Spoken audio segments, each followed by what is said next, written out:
अस्सलामुअलैकुम। क्या हाल है? तबीयत सेहत ठीक है? मैं हम जमशेद बलोच तुसां दे पे बलोच टीवी। अज दा व्लॉग करें स्टार्ट। ते अज सुबह सुबह साडा प्रोग्राम बन गए करें वंजण दा ते मेरे तैयारी शारी करके कोट शोट ला के ते तैयार बैठे हैं।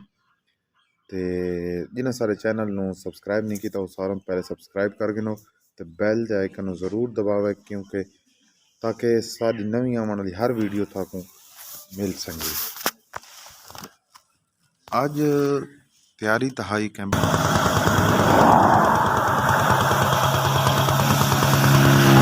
असा हुण पहुँच गए हैं मलिक साहब के डेरे के उत्ते ते आओ थानू डेरे का विजिट करवाएंगे।